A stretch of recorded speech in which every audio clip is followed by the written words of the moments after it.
Hi everyone, this is William with the 1907 Grand Duke Dmitri Diary series, and today's theme is Maria, Dmitri's sister. So what is going on in her life? Well, she in a few months' time will be getting married. Well, about 6 months, I think. So that is huge. These two kids who have always been together from day one and have always needed each other because of their discombobulated family life and their absence of a mother. Their mother died, and mostly of a father, and sort of going from relative to relative. Yeah, they've always needed each other, and that relationship will continue on into the future. But right now, they're facing a separation that looks like it could be permanent. It wouldn't be, because Maria's marriage, unfortunately, would end in divorce relatively early on, and she'd be back in Russia before the First World War began. But yeah, she was going to be starting a whole new phase of her life that did not include Dmitri. So let's dive into that. Maria is now studying Swedish for a little while every day, and now she speaks almost fluently. I really want to learn it too, but it looks like I won't be able to. Maybe next year at this time I'll be in Sweden. That will be strange, won't it? My heart just bleeds at the thought that next year in the spring I'll have to part with Maria, and yes, for a long time. What will I do? At least up to now, my relationship with Totya has been eased by Maria's presence. But what will happen when she leaves? This is such a black cloud hanging over my prospects for next year that it's terrible. Man proposes, Totya meddles, and God disposes. Now my one big dream for the 21st is to be allowed to smoke. I want it so much. 7:30. Okay, so we know what he wants for his birthday. He is already 16 years old, but looking at 1906 and 1907, I now realize that they actually celebrated his birthday on his name day for whatever reason. I don't know if it had anything to do with the circumstances of his birth being so terrible, but it was his name day that was on the 21st. His birthday was on the 6th. And yeah, when we did the 1906 diary entry at the time of his birthday, and he was hoping for presents and then he was disappointed, I was thinking that those were name day presents. But no, actually, they celebrated his birthday on the 21st. Okay, so what do we know here about his relationship with Maria? Well, about Maria herself, we find out that she must have had a talent for languages, and that seems to have been something within the Romanov family as a whole, that a lot of them had a real talent for languages, and they picked languages up quickly. Almost all of them started out bilingual, learning English and Russian at the same time. And then from the time they were pretty little, they were learning other language. So we've seen that Dmitri was studying German, and he seems to have already gotten to a stage with his French that he can speak it, and he's not taking lessons on that anymore. So Maria is picking up Swedish. We don't know how long she's been studying it, but Dmitri says she speaks almost fluently, so that's impressive. And Dmitri wants to study it, but he thinks he won't be allowed to. And I guess, if I were to simply to guess, I would say it's probably because he had too many other lessons and other things going on, and it was felt that his German was more important. So yeah, that could be it. I don't know why he necessarily felt that he wanted to speak it, because he wouldn't have been using it even when he went to visit his sister. But on the other hand, good for him that he wanted to. You know, that would have then have been a point of connection between the two of them at this time when they were about to part. All right, so I have a picture of him. This picture is from 1907. He might have been 15, or it might have been the year he might have been 16, probably 15. But look how young he looks. So there's Maria and her fiance, Prince William of Sweden, and there's Dmitri. And you know, he's tall. He's taller than she is. He's not super tall, certainly not as tall as he would end up being, but he really looks like he's about 13.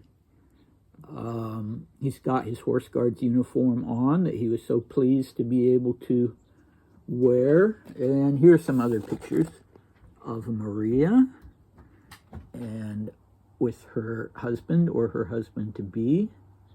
I wonder if that's the dog that Laming gave her for her 16th birthday.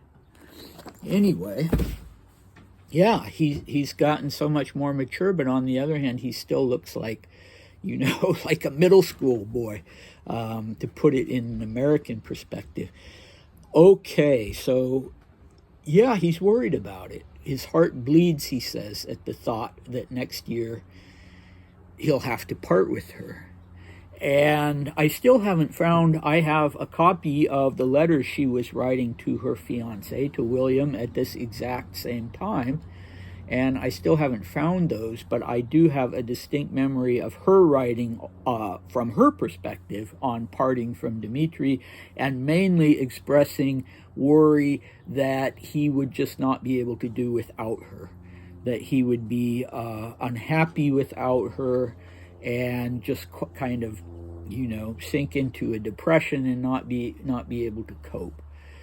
And you know, I don't think that ended up being the case. I'm sure it was a difficult transition, but yeah, he handled it all right. And Maria was always a little overprotective. She always kind of wanted to mother him, and I guess that's understandable, even though they were only 18 months apart. All right, so tyotia, as you recall, is the Russian word for aunt. So when I use that word, I'm referring to Ella instead of any of the other aunts.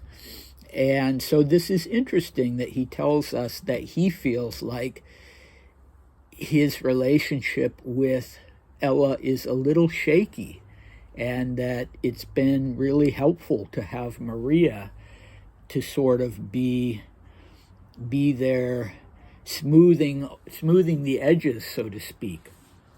So he talked back towards the end of 1906 about how things had gotten better between him and Ella, and about how he attributed that in large part to an improvement in his own behavior, and specifically learning to handle his anger and not lash out at people. And you know, Maria is the one that, if you read her memoirs, she seems to have a much more sort of bitter or resentful view of Ella than Dmitri had.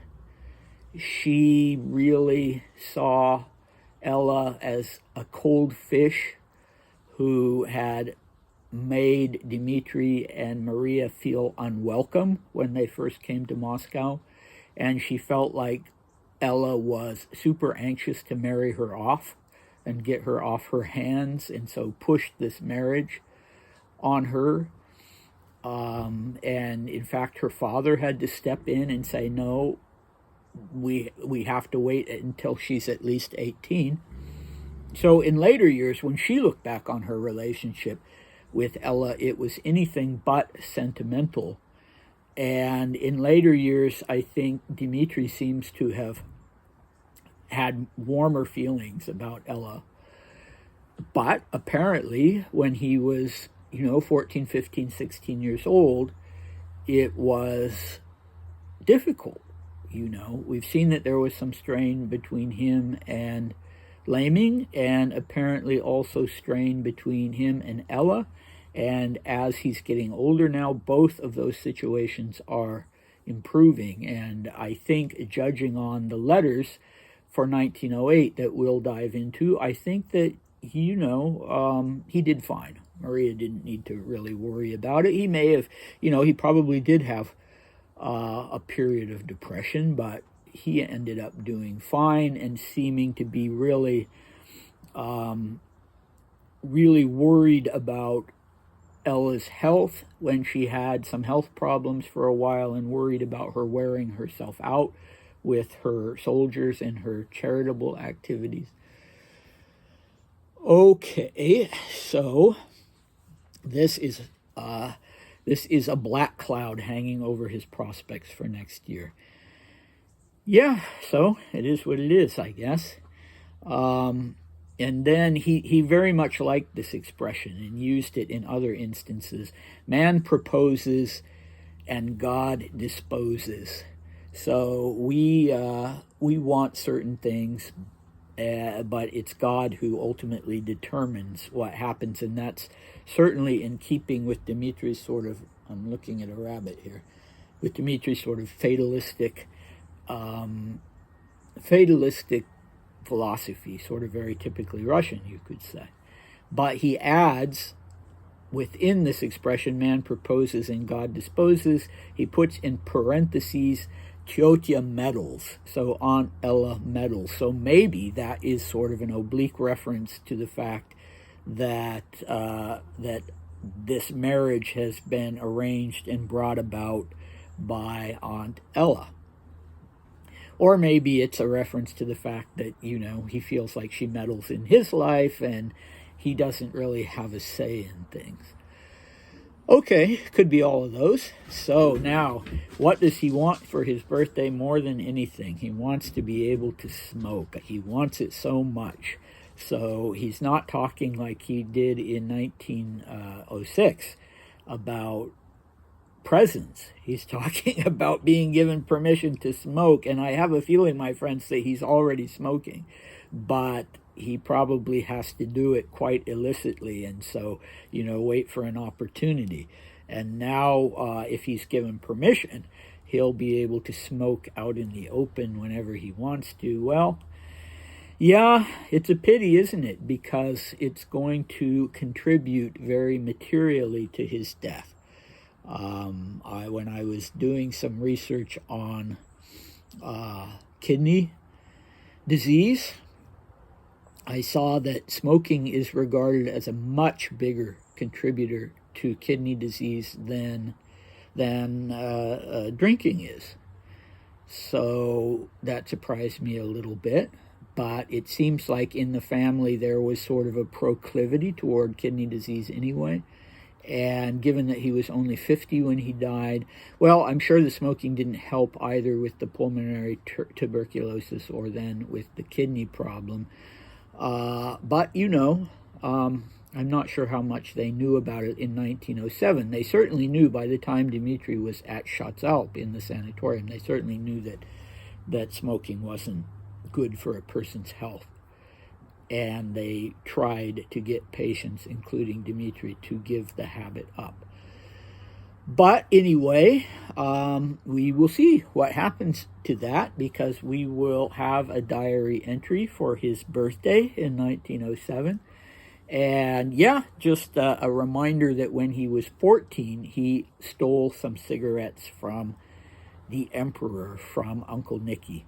And I'm not sure how that turned out, if he got caught or if he was able to smoke a few of them and if he liked it. But yeah, God knows, if he stole cigarettes from Uncle Nicky, he may already have had some familiarity with smoking even when he was 14. Anyway, yeah, we'll leave it at that. I'm going off to some friend's house today, and I'm going to bring a cake over.